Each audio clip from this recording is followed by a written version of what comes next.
तो क्या बोल रहे हैं कि अगर आपको पेशेंट को मल्टीपल सिस्टम एट्रोफी हो गई है तो वो पेशेंट में पार्किंसम तो नजर आएगा और 10 चीजें नजर आने वाली हैं। ठीक है, तो क्या होता है मल्टीपल सिस्टम एट्रोफी। अब इसलिए सबसे बड़ी चीजें होती हैं कि इन जब पेशेंट को पार्किंसम आप बोल रहे हो ना, तो पेशेंट को और सिम्टम्स भी पता करो। जरूरी ये नहीं है कि उसको पार्किंसम हो, क्या पता इन चारों में से उसको कोई प्रॉब्लम हो रही है जिसकी वजह से उसे पार्किंसम दिख रहा है, क्योंकि पार्किंसम इतना खतरनाक नहीं है जितना ये चारों खतरनाक है। ये चारों इस तरीके समझ लो, उनके दादाजी है पार्किंसम, उनके पोते जी हैं, समझ रहे हैं। ये ब्रेन की डीजनरेटिव डिसीजेस हैं, ये तो पार्किंसम उनके अंदर हो जाता है। तो ध्यान रखे ना, इसलिए इनको बोला पार्किंसम प्लस सिंड्रोम, कि पार्किंसम तो था ही मगर ये प्लस है। सॉरी, ये पार्किंसम के भी प्लस है, इसलिए इनको पार्किंसम प्लस बोलते हैं। पहला पढ़ते हैं, what is multiple system atrophy. देखो, इट इज, ये चारों की चारों डीजेनरेटिव डिसीजेज है। तो क्या डेफिनेशन होगी, इट इज अ रेयर, चारों में मैं रेयर लगाऊंगा, ठीक है। It is a rare neurodegenerative disorder, मैं चारों में यही डेफिनेशन बोलने वाला हूं। It is a rare neurodegenerative disorder. किससे कैरेक्टराइज होता है, इसमें क्या क्या नजर आएंगे आपको, इसमें आपको नजर आते हैं, क्या क्या नजर आते हैं, बोले कैरेक्टर्स बाय ऑटोनोमिक डिसफंक्शन।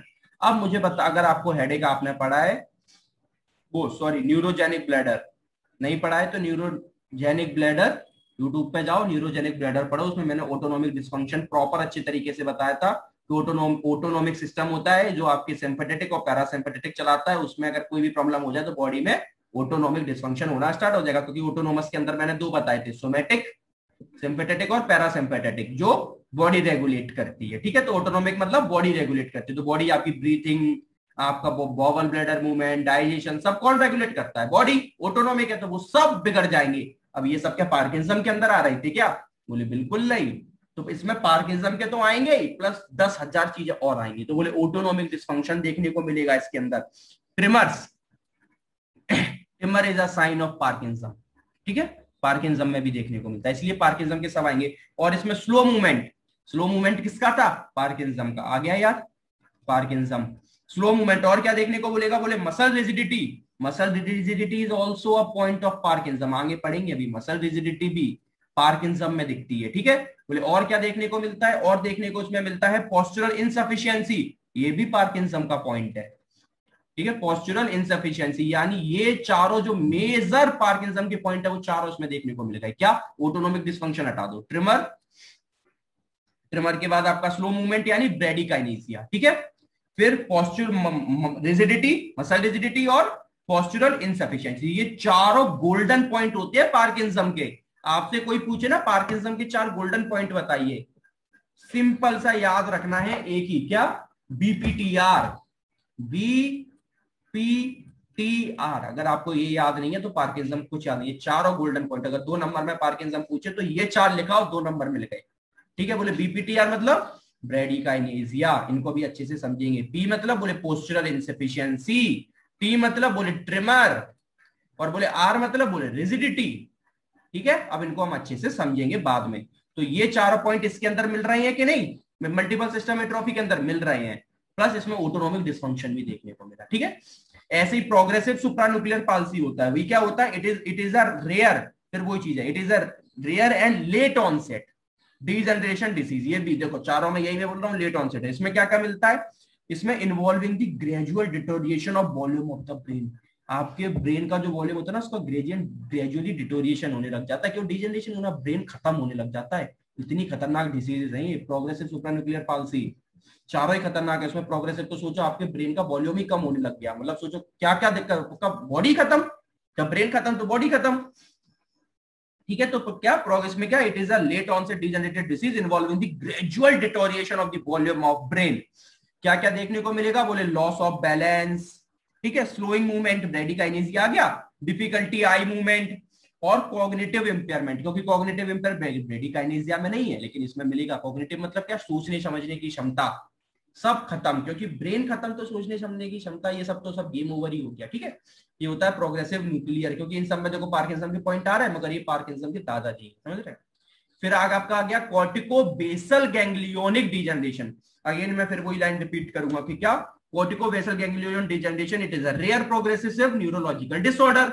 इसमें क्या होता है, इसमें देखो, इसमें तो आपके पूरे ब्रेन का वॉल्यूम ही लॉस हो रहा था, सेकंड वाले में हो रहा था ब्रेन का वॉल्यूम लॉस, इसमें सेल लॉस होता है। सेल मतलब क्या, न्यूरॉन्स लॉस होते हैं। गैंग्लियोनिक डिसऑर्डर में सेल लॉस होता है and deterioration of specific area. इसमें तो देखो प्रोग्रेसिव वाले में तो पूरा ब्रेन लॉस हो रहा था, इसमें कुछ न्यूरॉन्स लॉस होते हैं प्लस ब्रेन के कुछ जो स्पेसिफिक एरियाज होते हैं वो लॉस होते हैं। यानी मैं इसमें कह सकता हूं सीधा सीधा कि पर्टिकुलर जो स्पेसिफिक एरिया का आपको वही स्पेसिफिक इसके सिम्टम्स नजर आने वाले हैं। इसमें तो आपको ओवरऑल आएंगे। ठीक है, क्या क्या नजर आता है इसमें आपको, सारे के सारे मोटर एबनॉर्मल, जितने भी मोटर एबनॉर्मल, जितने भी आप मोटर फंक्शन कर रहे हैं आपके सब चले जाते हैं। ठीक है, लास्ट वन होता है डिफ्यूज लुई बॉडी डिसीज। बोले ये क्या होता है, बोले डिफ्यूज, फिर वो it is the rare neurodegenerative disorder, और ये सबसे खतरनाक आपको चीज बताऊं, it is the second most common cause of dementia. Dementia Parkinsonism में नहीं आता, याद रखना। ठीक है, diffuse Lewy body disease is the second most common cause of dementia. Dementia क्या होता है, डिमेंशिया मतलब याददाश्त चली जाना, मेमोरी लॉस। तो फिर माइंड में क्वेश्चन आएगा sir it is the second, तो फर्स्ट कौन है, अल्जाइमर। बचपन से नाम सुनते आ रहे होगे, इनको अल्जाइमर हो गया, पढ़ेंगे ये डिमेंशिया पूरा पढ़ेंगे आगे चल के। ठीक है, तो अल्जाइमर उसका पहला सबसे बड़ा कॉज होता है, second diffuse Lewy body disease होता है, मेमोरी लॉस ही, मेमोरी खत्म कर देता है, खत्म। ठीक है, और क्या क्या डिमेंशिया देखने को मिलता है, मेंटल स्टेट में फ्लक्चुएशन तो मिलेगा ही देखने को, और हेलुसिनेशन प्लस पार्किंसम के सवरे सिम्टम।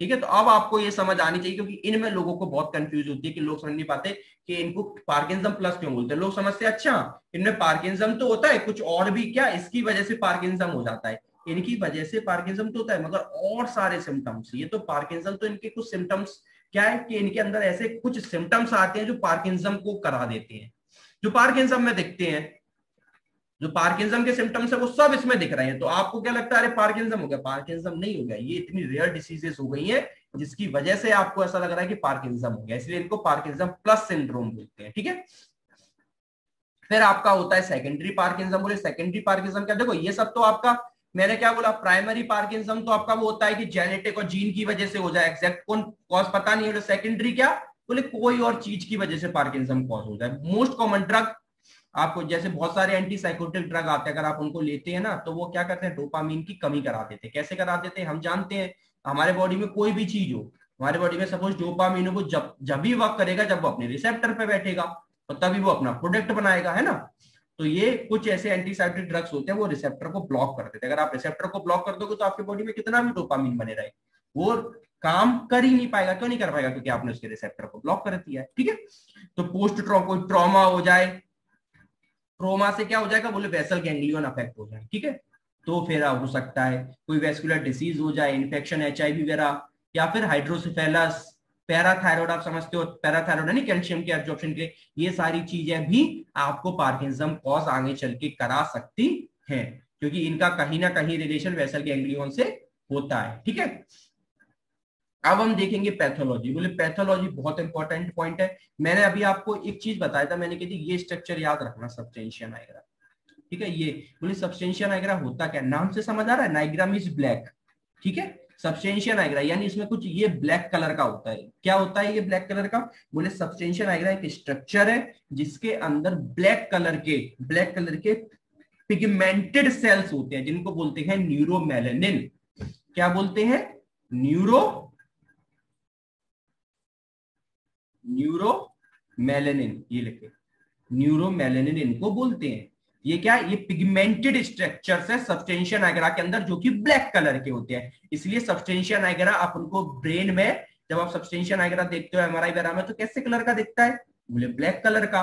तो अब क्या होता है, जब भी हमको डोपामीन, जब भी हमारे बॉडी में सबस्टेंशिया नाइग्रा है, उसके अंदर कौन से पिगमेंटेड है, कौन से सेल्स हैं, न्यूरोमेलेनिन, जो कैसे कलर के हैं, ब्लैक कलर के। अगर उनकी कमी हो जाती है, अगर वो लॉस्ट हो जाते हैं, तो हमारे अंदर पार्किंसम हो जाता है, क्योंकि न्यूरोमेलेनिन रिस्पॉन्सिबल रहते हैं डोपामीन के लिए। अगर न्यूरोमेलेनिन चला जाता है तो डोपामीन की कमी हो जाती है।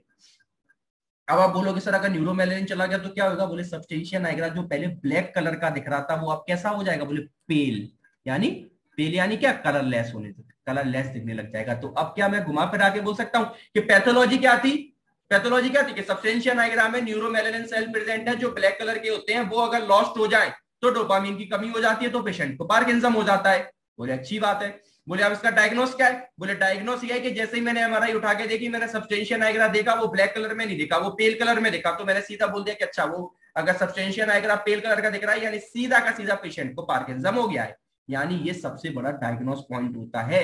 आप पार्किंसम को सिम्टम के बेस पे देखोगे तो आप बहुत सारी डिसीजेस के साथ कंफ्यूज कर जाओगे। तो फिर बोले जब आप इसमें एक स्पेशल टेस्ट होता है, आगे चल के पढ़ोगे, SPECT, single positron emission tomography scanning, ठीक है। उसके अंदर हम पर्टिकुलर सब्सटेंशियल नाइग्रा देखते हैं जो हमें पेल कलर की दिखती है, यानी क्या, जो ब्लैक कलर की होनी चाहिए वो हमें ब्लैक नहीं दिखती है, वो हमें क्या, एकदम कलरलेस दिखती है, हल्की सी, ठीक है। समझ आया?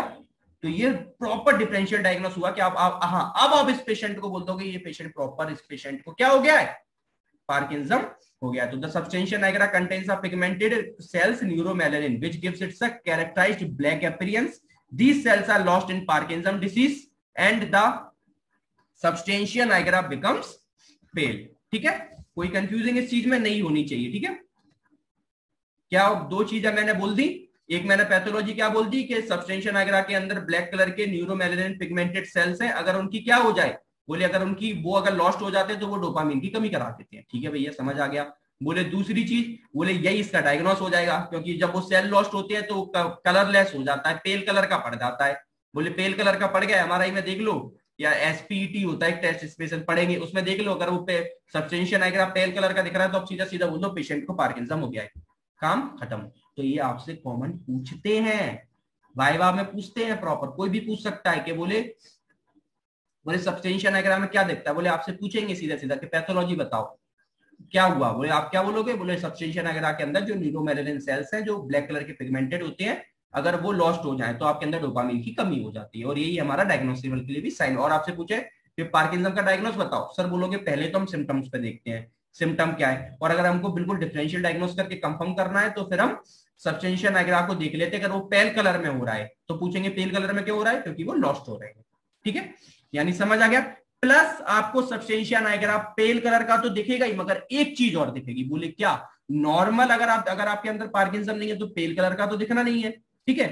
प्लस एक स्ट्रक्चर और है जो नॉर्मली में प्रेजेंट नहीं होता, वो एबनॉर्मली प्रेजेंट होने लग जाता है, दैट इज लुई बॉडीज।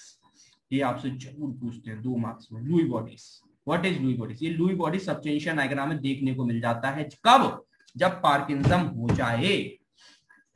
बोले what is Louis bodies? Louis bodies का सिंपल सा मतलब है कि जो कुछ, देखो बहुत सारे सेल्स तो चले गए लेकिन कंप्लीटली सेल्स नहीं जाते, कंप्लीटली तो न्यूरोमेलानिन नहीं जाएंगे ना, कुछ तो बचते हैं। जो कुछ न्यूरोमेलानिन बचते हैं ना, कुछ जैसे ये न्यूरोमेलानिन सेल्स बचे, अब यहाँ सब्सटेंशिया नाइग्रा पे एबनॉर्मली, पता नहीं, अटिपिकल, रीजन नहीं पता इसका प्रॉपर, यहाँ पर इस्नोफिलिक सेल्स आ जाते हैं इस सब्सटेंशिया नाइग्रा पर। अब एबनॉर्मली इस्नोफिलिक सेल्स यहाँ पर आकर बैठ जाते हैं, और वो इस इस्नोफिलिक सेल्स इस जो बचे हुए हमारे न्यूरोमेलानिन थे इसके साथ अटैच्ड हो जाते हैं, और उसको हम बोलते हैं लुई बॉडी। यानी मैं लुई बॉडी क्या बोल सकता हूं, लुई बॉडी मतलब न्यूरोमेलानिन, यानी जो बचे हुए न्यूरोमेलानिन है प्लस इस्नोफिलिक सेल्स। मैं बोल सकता हूं कि नहीं, ये डेफिनेशन होती है बस। न्यूरोफिलिक मतलब क्या, कि रिमेनिंग सेल, जो कुछ न्यूरोमेलानिन रिमेनिंग सेल बच गए थे उनके अंदर एटिपिकल इस्नोफिलिक इंक्लूजन होने लग जाता है। इस्नोफिल आके उनके अंदर इंक्लूजन करने लग जाते हैं साइटोप्लाज्म के अंदर। किसके साइटोप्लाज्म के अंदर? सब क्या, सब्सटेंशिया नाइग्रा के अंदर। सब्सटेंशिया नाइग्रा के अंदर जो बचे हुए न्यूरोमेलानिन सेल है उसके साथ इस्नोफिलिक सेल्स कंबाइन होने लग जाते हैं, और जब ये कंबाइन हो जाते हैं, इसका रीजन प्रॉपर नहीं पता है, एबनॉर्मली कंबाइन होने लग जाते हैं, इस कंबाइन को हम बोलते हैं लुई बॉडीज। और एक पार्किंसम के पेशेंट में सब्सटेंशिया नाइग्रा पेल कलर का हो जाता है, प्लस उसके अंदर एक एबनॉर्मल स्ट्रक्चर मिलता है, दैट्स कॉल्ड लुई बॉडी। ये लुई बॉडी, अगर आपको पार्किंसम नहीं है तो आपके अंदर लुई बॉडीज नहीं मिलेगी, ठीक है। लुई बॉडी 2 मार्क्स में पूछते हैं, डेफिनेशन आप पता होना चाहिए क्या, कि रिमेनिंग न्यूरोमेलानिन सेल्स जो आपके सब्सटेंशिया नाइग्रा में बचे हुए उनके साथ एटिपिकल इस्नोफिलिक इंक्लूजन होने लग जाए तो उन स्ट्रक्चर्स को आप लुई बॉडी बोलते हैं, ठीक है। क्लिनिकल फीचर्स में देखें तो मैं फिर बता रहा हूं, वो वाला जो मैंने आपको बताया लेक्चर, मैं उसकी डिस्क्रिप्शन में लिंक डाल दूंगा, मगर आप उस पार्किंसम को जाके यूट्यूब पे जाकर उसको पहले पढ़ना है। जब पार्किंसम पढ़ोगे पहले वहां से पूरा पढ़ना, फिर इस चैप्टर को स्टार्ट करना अच्छे से, ठीक है। तो बहुत अच्छे से क्लियर होगा, एक एक चीजें क्लियर होती चली जाएंगी, ठीक है। अगर आपने सेकंड ईयर का पढ़ा है तो आपको जरूरत नहीं है, लेकिन अगर आप फिर भी मैं कहूंगा कि पढ़ना जरूर उसको, ठीक है जाके। इनिशियल सिम्टम्स तो वेग होते हैं। वेग मतलब क्या, सबसे बड़ी दिक्कत इसमें होती है कि इनिशियल सिम्टम्स हमको समझ ही नहीं आते क्या है, और ये हम जब पकड़ पाते हैं जब बहुत क्रोनिसिटी हो जाती है, और ये क्रोनिक प्रोग्रेसिव होती है, इसलिए हम इसे ठीक नहीं कर पाते। स्टार्टिंग में तो एक एंड पेन की कंप्लेंट आती है कि पेन वगैरह होता है। अब मैंने कुछ गोल्डन पॉइंट बताया ना पीपीटीआर, बस अब उन्हीं को पढ़ना है चारों को। पेशेंट के अंदर पहला देखने को मिलता है ट्रिमर। ट्रिमर ट्रिमर और ट्रिमर में भी याद रखना, ट्रिमर नहीं लिख के आओगे, रेस्टिंग ट्रिमर लिख के आओगे। क्या लिख के आओगे, रेस्टिंग ट्रिमर। देखो ट्रिमर तो जानते हो क्या, बोले involuntary muscle coordination, muscle contraction, है ना। इनवॉलेंट्री आप नहीं कर रहे हो फिर भी आपके मसल्स का क्या हो रहा है, क्या हो रहा है बोले मूवमेंट हो रहा है, इनवॉलेंट्री मसल मूवमेंट, मगर उसको तो आप ट्रिमर बोलते हो। बोले इन पेशेंट में भी क्या अबनॉर्मली मसल कोऑर्डिनेशन वो कंट्रोल मूवमेंट होता है क्या, अपने आप होता है, बोले होता है। बोले कब होता है, जब ये रेस्ट में बैठे हो। ये कितनी प्यारी चीज है, बोले ऐसे पेशेंट लोग आप लिटरली इनके, आप मैंने अपने खुद से देखे, इनके हाथ इस तरीके से कपते हैं नॉर्मली ना, इस तरीके से, इतने खतरनाक, मैं सच बोल रहा हूँ, इतने खतरनाक तरीके से कपते हुए आपको दिखेंगे। पूरा एक हैंड जनरली ये आपके अपर लिम्ब पे सबसे पहले देखने को मिलता है, फिर बाद में आपके अपर लिम्ब लोअर लिम्ब सब में ट्रेवल कर जाता है, मगर यूनिलैटरल एक साइड के अपर लिम्ब पे ये जनरली देखने को मिलता है, एक साइड के, फिर ये चारों में चला जाता है। इस तरीके से हाथ कपते हैं, और ये जब कपते हैं जब आप रेस्ट में बैठे हो। जैसे मैं अभी रेस्ट में बैठा हूं ना, तब मेरे हाथ कपेगा, मैं लेट जाऊंगा हाथ कपेगा, लेकिन मैं चलने लग जाऊं, मैं कुछ काम करने लग जाऊं, मैं कुछ चीजों को उठाने लग जाऊं, लिखने लग जाऊं, पढ़ने लग जाऊं, कम यानी मैं अपने माइंड को डाइवर्ट कर लूं, यानी मैं कोई मूवमेंट करने लग जाऊं, तो ये ट्रिमर चले जाते हैं, तो ये ट्रिमर शांत हो जाते हैं। जैसे ये बैठे गए, जैसे ये पेशेंट बैठेंगे, भयंकर ट्रिमर आएंगे, और इतने खतरनाक आते हैं आपको बिल्कुल दिखेंगे। लेकिन पेशेंट को आप बोलो आप चलना स्टार्ट करो, कुछ भी करो, तो आप इन पेशेंट के अंदर आपको ट्रिमर्स फिर नजर नहीं आएंगे, ठीक है। तो ट्रिमर्स क्या मैं बोल रहा हूं trimmers develop early in the disease, it begins unilaterally in upper limb. कहा मैंने, एक साइड के अपर लिम्ब में, एक हाथ में मिलता है, फिर धीरे धीरे वो चारों लिम्ब में आ जाता है, ठीक है। और ये रेस्टिंग ट्रिमर होता है, देखो इसमें प्रॉपर नहीं लिखा है, सेकंड ईयर में जाना बहुत अच्छे से समझाया है मैंने वहां भी, लेकिन यहाँ भी आपको लिख के आना, यहाँ भी मैं आपको पूरा ही समझा रहा हूँ, कुछ छोड़ नहीं रहा हूँ। रेस्टिंग ट्रिमर होते हैं बैठने पर, ठीक है, ट्रिमर की जगह अंदर रेस्टिंग ट्रिमर लिख के आना है। बोले ये शांत कब हो जाएंगे ट्रिमर, बोले जब हम कोई मूवमेंट करेंगे तो ट्रिमर ऑटोमेटिक कंट्रोल में आ जाएंगे। इनके अंदर एक बहुत गोल्डन पॉइंट मिलता है, that is pill rolling movement, PILL। ये गोल्डन साइन होता है। मालूम क्या करते हैं पिल रोलिंग का मतलब होता है कि जैसे आपने कभी कैप्सूल या मेडिसिन देखी, पिल होता है कैप्सूल, अगर आप उसको सपोज करो आप अपने इस वाले इंडेक्स फिंगर और थंब पर रख लो और उसको ऐसे ऐसे घुमाओ, समझ रहा है, इस तरीके से घुमाना। ये पेशेंट आपको अगर आप इनको रेस्टिंग में कर दो ना, ये आपको ऐसे ही एब नॉर्मली बस ऐसे ऐसे करते रहते हैं, पता नहीं क्यों कर रहे हैं, कोई रीजन नहीं है, मगर इस तरीके से बस दोनों हाथ में करते मिलेंगे, और एक हाथ में तो ज्यादा ही करते मिलेंगे, इस तरीके से बस करते रहते हैं। इसको बोलते हैं पिल रोलिंग मूवमेंट। कुछ लोग पिन बोलते हैं, PIN, गलत है, पिल होता है PILL, पिल रोलिंग। इस तरीके से आपको ये कंटिन्यूस करते मिलते हैं, समझ आ रहा है, कोई कंफ्यूजन नहीं चाहिए, ठीक है। पिल रोलिंग मूवमेंट ये दिखने को मिलता है, मोस्ट इंपॉर्टेंट। तो पिल रोलिंग मूवमेंट मिलता है अकरिंग एट रेस्ट, मैं आपको समझा ही चुका हूं, improves with movement and disappear during sleep. अगर आप सो गए तो चले ही जाते हैं, मगर अगर आप जग रहे हो, अवेक हो और शांति से बैठे हो, तो ये भयंकर आएंगे, और जग रहे हो कुछ काम कर रहे हो तो चले जाएंगे, सो गए तो फिर शांत हुई गए, फिर तो हो गए, ठीक है। रिजिडिटी, ये देखो अब रिजिडिटी स्पार्सिटी का डिफरेंस तो आपको पता ही है, नहीं पता है तो वो लेक्चर में जाना, उसमें मैंने बहुत प्रॉपर बताया। स्पार्सिटी दो चीजें होती हैं, आप तो जानते हो। फ्लैसिडिटी क्या होती है, बोले फ्लैसिडिटी क्या होती है, बोले मसल टोन का चला जाना।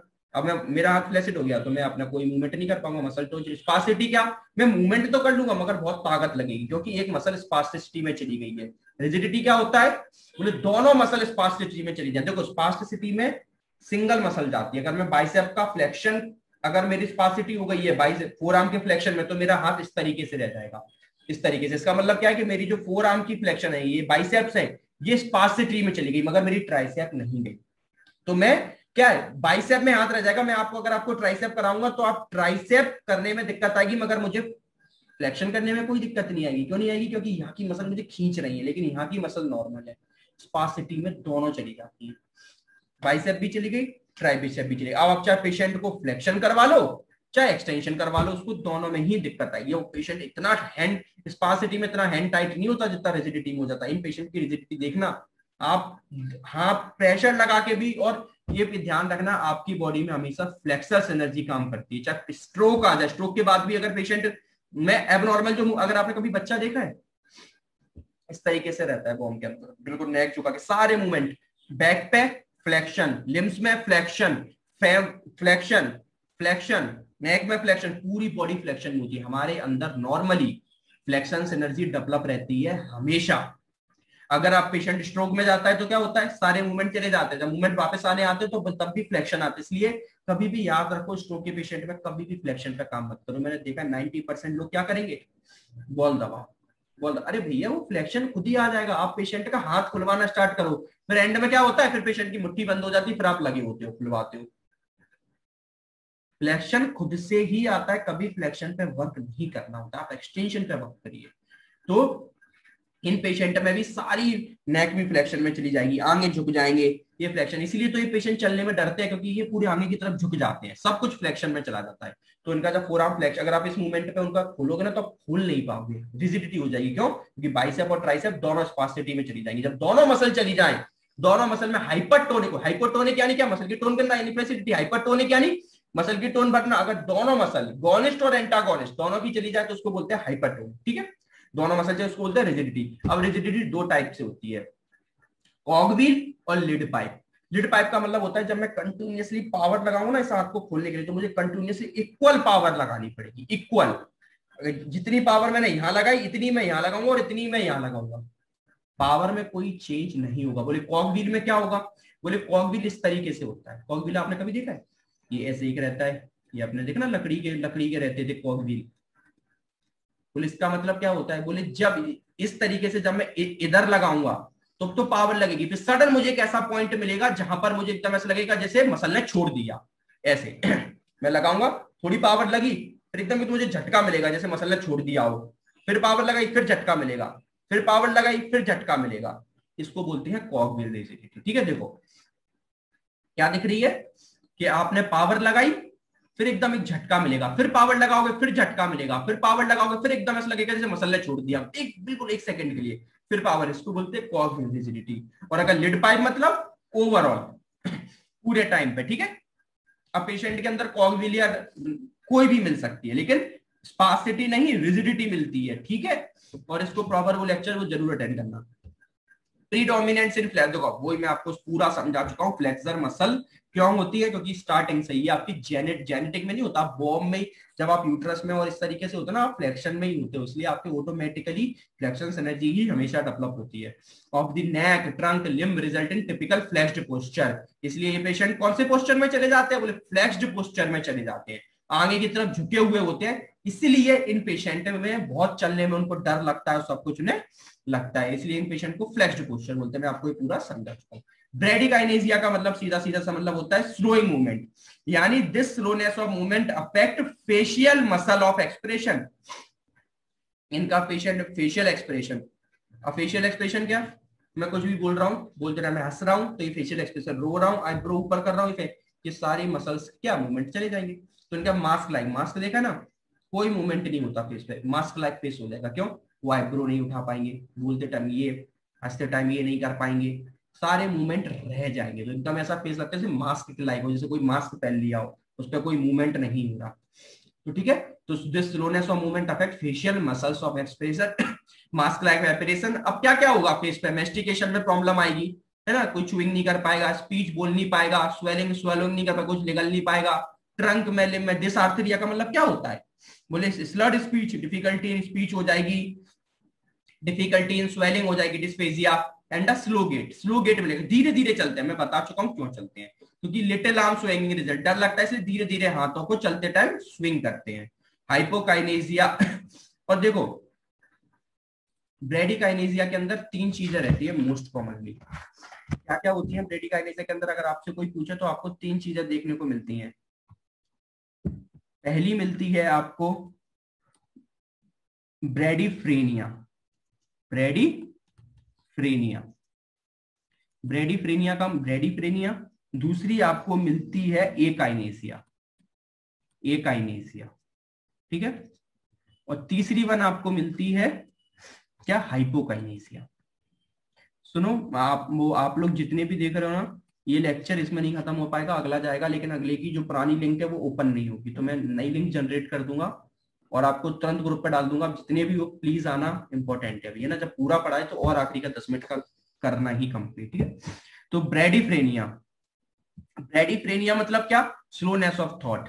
ब्रेडिकाइनेसिया चेंज है, ब्रेडिफ्रेनिया मतलब थॉट्स इनके स्लो हो जाएंगे, क्योंकि क्यों हो जाएंगे अब मुझे बताने की जरूरत है क्या, क्योंकि हम पढ़ के आए हैं dopamine physical as well as mental दोनों स्टेट को संभालता है।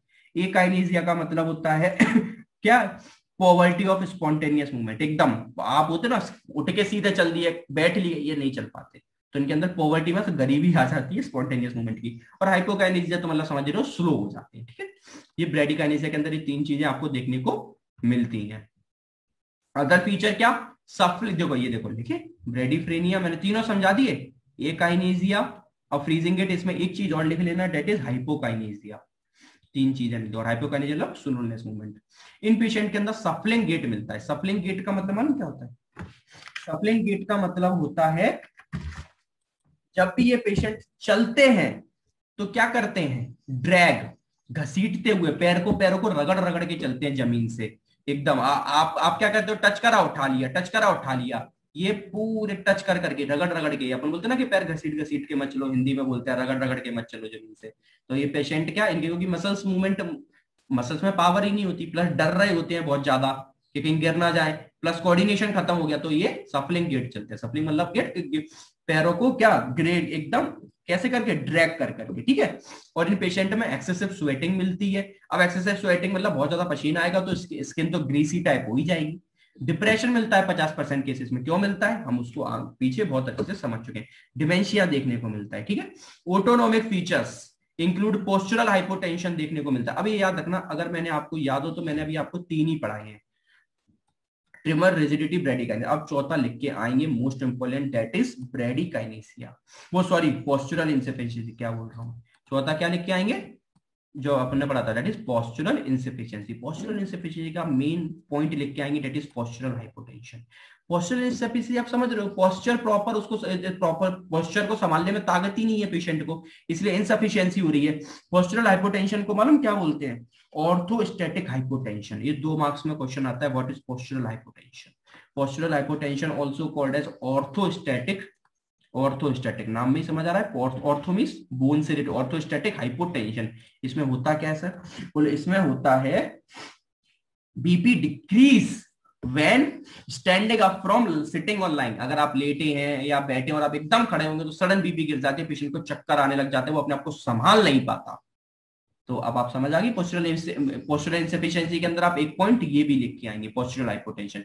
बाकी तो मैं आपको बता चुका हूं कितनी सारी प्रॉब्लम, मेंटल प्रॉब्लम रहती है, फ्लेक्सस एनर्जी हो जाती है, फ्लेक्सर पोस्चर हो जाता है, इस सब की वजह से आपका पोस्चरल कैसा हो जाता है, इनसफिशिएंट हो जाता है, ठीक है।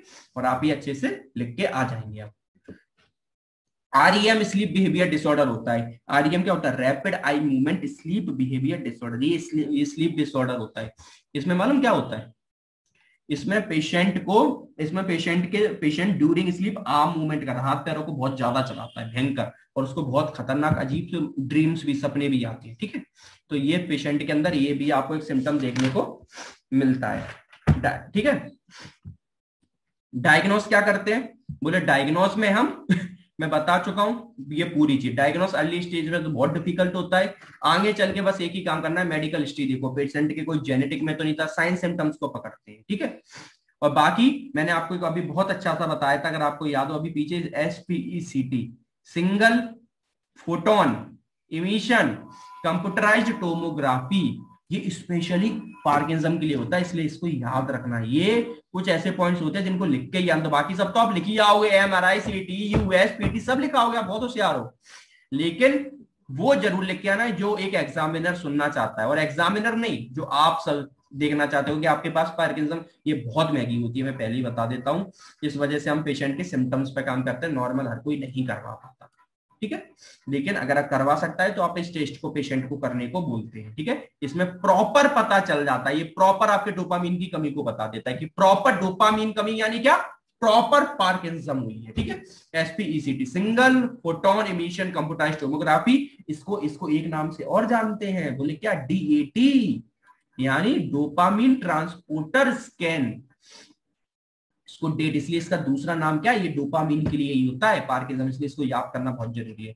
डोपामीन ट्रांसपोर्टर स्कैन इसको हम बोलते हैं, ठीक है। इसमें प्रॉपर डोपामीन का लेवल कितना कम हुआ है, क्या कम हुआ है बेसल गैंग्लियन में, और जो सबस्टेंशियल डायग्राम में पैल वगैरह है वो सब इसमें कंप्लीटली हमको नजर आ जाता है। ये बहुत महंगा होता है इसलिए आपको बता रहा हूँ। एमआरआई में प्रॉपर आपको क्या नजर आ जाएगा, एमआरआई में प्रॉपर आपको सबस्टेंशियल डायग्राम नजर आ जाएगा जो पेल कलर का हुआ है, प्लस एक चीज और नजर आएगी, दैट इज लुई बॉडीज, है ना, लुई बॉडीज नजर आएगी। मगर इसमें प्रॉपर आपको डोपामीन का ये पता पड़ जाएगा कि डोपामीन कितना कम हुआ है, क्योंकि एमआरआई में आप ये तो बता दो कि पार्किंसम हुआ है, अच्छी बात है, लेकिन कितना हुआ है, किस लेवल का हुआ है, डोपामीन की कमी कितनी है, कितनी कमी हुई, क्वांटिटी भी तो मेजर करती है ना, उसी अकॉर्डिंग पे तो आप ड्रग दोगे आगे चल के, तो वो आपको प्रॉपर एसपीईसीटी बताता है, ठीक है। ट्रीटमेंट में आप पूरा फार्मा वाला देखो पढ़ना जरूर, इसमें मैं बता रहा हूं लेकिन फिर भी पढ़ना। क्या ट्रीटमेंट देते हैं, मोस्ट कॉमन मेडिसिन मालूम क्या है, सिंडोपा प्लस। ये आपको जरूर, अगर आपको पढ़ोगे तब आपको आगे उसमें पढ़ोगे लेक्चर में तब आपको समझ आएगा। सिंडोपा प्लस आती है, बहुत कॉमन। क्या होता है, सेकंड ईयर में वैसे आप पढ़ के भी आए हो सब, अगर नहीं है तो वहां से पढ़ना, यहाँ तो सिर्फ आपको न्यूरो में तो सिर्फ नाम लिखने हैं, ठीक है। सिंडोपा क्या होता है, डोपामिन एंटागोनिस्ट, उसमें क्या होता है, levodopa plus carbidopa. Levodopa is a precursor of dopamine. ये बॉडी में हम लीवोडोपा की मेडिसिन, हमें डोपामिन को बढ़ाना है तो डोपामिन की मेडिसिन देते हैं, मगर लीवोडोपा क्या होता है, बॉडी के अंदर ही डिसॉल्व हो जाता है, वो ब्रेन तक पहुंच नहीं पाता, तो हम उसे कार्बिडोपा मतलब कार की तरह होता है, उसको बिठाल के ले जाता है अपने अंदर और ब्लड ब्रेन बैरियर को क्रॉस करवा देता है, जिससे क्या होता है कि वो आपके बॉडी में लीवोडोपा डिसॉल्व ना हो। वरना अगर बॉडी में डिसॉल्व हो गई तो वो ब्रेन तक पहुंचेगी कैसे, तो कार्बिडोपा उसको क्या करता है, कार में बिठा, ऐसे याद करो, कार्बिडोपा यानी कार में बिठा के ले गया और ब्लड ब्रेन बैरियर पर उसे छोड़ देता है और कार्बिडोपा वहां खत्म हो जाता है, फिर अपना लीवोडोपा अपना ब्रेन में पहुंच जाता है और वो आगे चल के डोपामिन बना देता है। तो levodopa is given with the carboxylase inhibitor. Decarboxylase inhibitor मतलब क्या, कार्बिडोपा, ठीक है। इसका काम क्या है, which prevents peripheral breakdown in the liver, कि बॉडी के अंदर लीवोडोपा ना टूट जाए, तो यहां उसे बचा के रखता है और उसे एक तरीके से अपनी गाड़ी में बिठालता है, कार्बिडोपा कार में बिठा के लीवोडोपा को ले जाता है और ब्लड ब्रेन बैरियर तक छोड़ देता है, वहां पर कार्बिडोपा खत्म हो जाता है। Carbidopa blood brain barrier cross नहीं करता, ठीक है, क्योंकि वो तो सिर्फ कार है, वो तो आपको आपके डेस्टिनेशन पे छोड़ देती है, तो वहां पर फिर लीवोडोपा डोपामीन में कन्वर्ट हो जाता है और आपकी कमी को पूरा कर देता है। अगर आपने सिर्फ लीवोडोपा दे दी, कार्बिडोपा नहीं दी, तो वो लीवोडोपा बॉडी के अंदर डिसॉल्व हो जाती है, फिर आपको एबनॉर्मल सिम्टम्स देखने को मिल जाते हैं, नोजिया, वोमिटिंग, लो बीपी, ठीक है, ये सारे सिम्टम्स आपको देखने को मिल जाते हैं डोपामीन के। अब सीधी सी बात है, डोपामीन दोगे तो क्या सुधरेगा, जो उसके मेन सिम्टम्स है, ब्रेडिकाइनेसिया, रिजिडिटी, है ना, ट्रिमर्स वगैरह, ये सब आपको देखने को मिलेंगे। नेक्स्ट वन है आपका कोम्ट इनहिबिटर। कोम्ट इनहिबिटर भी आपका सेम यही काम करता है। क्या काम करता है, इसके अंदर entacapone reduce the metabolism of levodopa. ये भी जैसे आपका क्या होता है कार्बिडोपा, उसी तरीके से ये भी काम करता है, ये भी आपके लीवोडोपा की मेटाबॉलिज्म को रोकता है और ब्लड बैरियर तक प्रॉपर पहुंचा देता है। नेक्स्ट वन है माओ इनहिबिटर। अगर इनको प्रॉपर एक एक अच्छे से समझना है तो ये प्रॉपर ट्रीटमेंट जाके वाला लेक्चर अगेन देखना, मैं डिस्क्रिप्शन में लिंक डाल दूंगा, ठीक है। माओ इनहिबिटर क्या करेगा, बोले माओ इनहिबिटर क्या, बॉडी के अंदर जो डोपामीन होती है, नॉर्मली डोपामीन होती है ना, उसका ब्रेकडाउन बहुत स्लो करा देता है, ठीक है। अगर थोड़ा बहुत अंदर आपके अंदर थोड़ा बहुत डोपामीन की कमी हो रही है तो इससे काम चल जाएगा, इससे माओ इनहिबिटर से काम चल जाएगा। क्यों, क्योंकि जो नॉर्मली डोपामीन की कमी बॉडी में हो रही है तो वो उसको मेंटेन कर लेगा, मगर बहुत एक्सेसिव में हो रही है तो आप कितना भी ब्रेक डाउन रोक लो, फिर बॉडी में डोपामिन कमी है, फिर आप क्या दोगे, Syndopa plus, carbidopa plus with levodopa. It is used to in increasing dopamine level. Last one होता है एमेंटिडाइन। ये कहां यूज करा जाता है, is used in reducing dyskinesia late in the disease, ठीक है। ये सब आपका रहा प्रॉपर ट्रीटमेंट, ठीक है। अब आपको एक एक्स्ट्रा चीज बता रहा हूं, याद कर सको तो कर लेना, नहीं कर सको तो कोई बात नहीं। वैसे यहां आपका पार्किंसम कंप्लीटली खत्म हो गया कंप्लीटली, लेकिन फिर भी सुन लो स्टेजेस ऑफ पार्किंसम, ये 2 मार्क्स में आता है। स्टेज ऑफ, इसमें सीधा स्टेज ऑफ पार्किंसम का मतलब होता है कि किस तरीके से ब्रेन के कौन कौन से पार्ट को अफेक्ट होता है। सबसे स्टेज 1 में आपका अफेक्ट होता है, 6 स्टेज होती है। कितनी स्टेज होती है, 6 स्टेज। अगर आपको याद कर सको तो करना, क्योंकि 2 मार्क्स में आता है, याद होना चाहिए। 4, 5, 6। आपसे कोई पूछे what is the stages of Parkinsonism, बोले there are 6 stage of Parkinsonism. बोले फर्स्ट स्टेज क्या होती है, बोले फर्स्ट स्टेज मेडुला ऑब्लोंगेंटा को खराब करती है, मेडुला ऑब्लोंगेंटा, ठीक है। बोले सेकंड स्टेज किसको खराब करती है, बोले सेकंड स्टेज खराब करती है रैफे न्यूक्लियस को। रैफे न्यूक्लियस, ये आपसे पूछते हैं रेफेन्यूक्लियस एंड रेटिक्यूलर न्यूक्लियस। कौन कौन से न्यूक्लियस हो गए? रेफेन्यूक्लियस एंड रेटिक्यूलर न्यूक्लियस। ठीक है, अगर सेकंड स्टेज पे आपके रेफेन्यूक्लियस और रेटिक्यूलर न्यूक्लियस खराब होने लग जाते हैं। थर्ड स्टेज पे खराब होता है pars, PARS, pars compacta. Pars compacta, मैंने कहा ना ये नाम है, ये याद करने ही पड़ेंगे। पार्स कॉम्पैक्टा किसका? ऑफ सब्सटेंशिया नाइग्रा का। ठीक है, सब्सटेंशिया नाइग्रा का पार्स कॉम्पैक्टा। पहली स्टेज में क्या खराब हुआ था? पहली स्टेज में मेडुला ऑब्लोंगेंटा। ठीक है, दूसरी में रेफेन्यूक्लियस एंड रेटिकुलर न्यूक्लियस।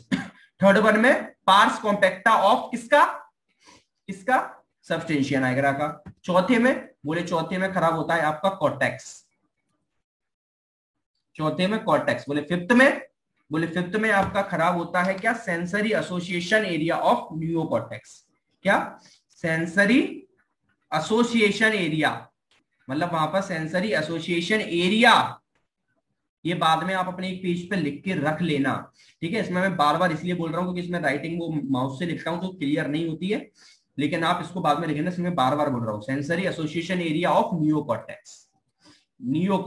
ठीक है, नियो मींस नियोकॉर्टेक्स। ठीक है, और लास्ट वन आपका बोले क्या अफेक्ट होता है? बोले लास्ट वन आपका अफेक्ट होता है क्या? एक सेकेंड, हाँ ठीक है, लास्ट वन आपका अफेक्ट होता है सेंसरी, इसमें भी सेंसरी है, association area of neocortex and क्या? Pre neocortex as well as pre motor area. इसमें सिर्फ आपका सेंसरी गया, इसमें आपका सेक्टर 6 में मोटर भी चला जाता है। ठीक है, अब मैं फिर से रिवाइज करवाता हूं। Stage 1 medulla oblongata, clear? नहीं वो पूछ लेना, medulla oblongata. Stage 2 raphe nucleus and reticular nucleus. Stage 3 pars compacta of substantia nigra. ठीक है, स्टेज 3 हो गया pars compacta of substantia nigra. Stage 4 cortex. Stage 5 sensory association area of neocortex. Stage 6 क्या? Sensory association area of neocortex and pre neocortex as well as pre motor area. अगर stage 6 में लिखना है तो सिर्फ प्री मोटर एरिया आप लिख सकते हो, यहां सेंसरी एरिया। ठीक है, किसी को कंफ्यूजन? अब लास्ट बार रिवाइज करा देता हूं, लिख रहे हो जो लोग लिखेंगे वो बाद में इसको लिख लेना क्योंकि यहां से याद नहीं रहेगा। Stage 1 medulla oblongata, stage 2 raphe nucleus and reticular nucleus, stage 3 pars compacta of substantia nigra, stage 4 cortex, stage 5 में sensory association area of neocortex, stage 6 sensory association area of neocortex and pre neocortex and pre motor. ये 6 stages में आपके, ये क्या है? ये पार्किंसम की stages जो इन पार्ट्स को खराब करके वो चलता है। ठीक है, अलग अलग अब पार्किंसम की कौन सी स्टेज पे वो उसका वो वाला पार्ट आपका खराब हुआ होगा। ठीक है, दैट्स ऑल अबाउट फॉर